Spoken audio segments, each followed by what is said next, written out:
I walked into work the other day, unobstructed. I passed by the cubicles of people who greeted me with warmth, while others avoided eye contact in a way they thought was sly.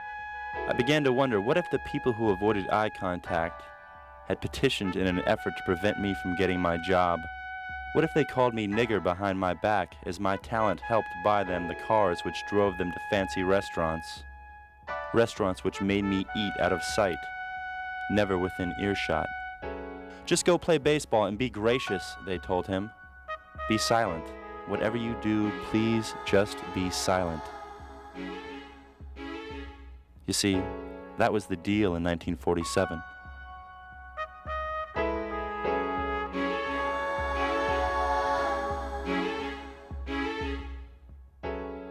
Once denied access to manicured fields and basic levels of dignity, now they put him on a pedestal in the afternoon and hid him from access after dark.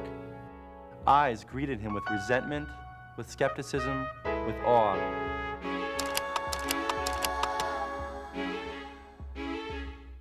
Hypocrisy embedded in the uniform that covered his body. Still, he played. He would not be a cool Papa Bell or a Josh Gibson. He would be... You ever heard of Martin Diego? He played baseball once upon a time. Diego was serviceable and irrelevant every time he entered and exited a Negro League ball field. You ever heard of a guy named Rube Foster?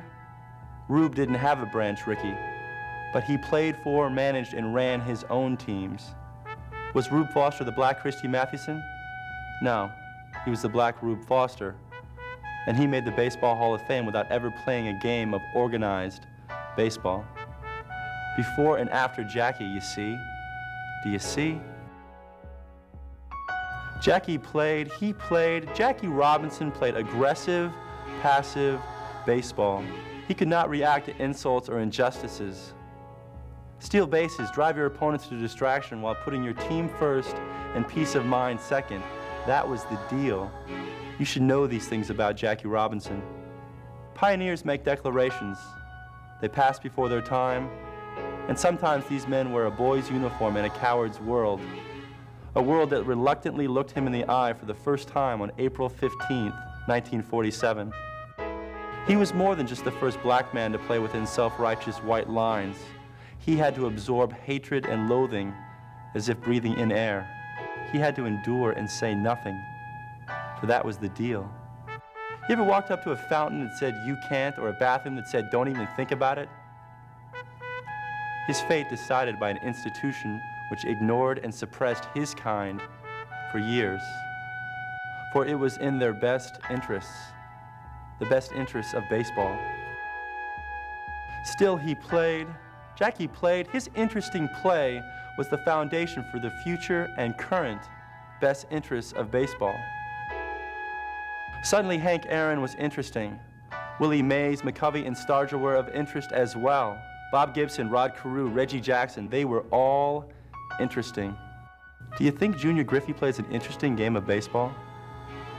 50 years ago yesterday, he wouldn't even garner the interest of the baseball encyclopedia. Are you getting the point? Jackie Robinson was beyond interesting. He was mesmerizing, captivating. He was trailblazing. 10 years he played in a league that was organized, therefore recognized.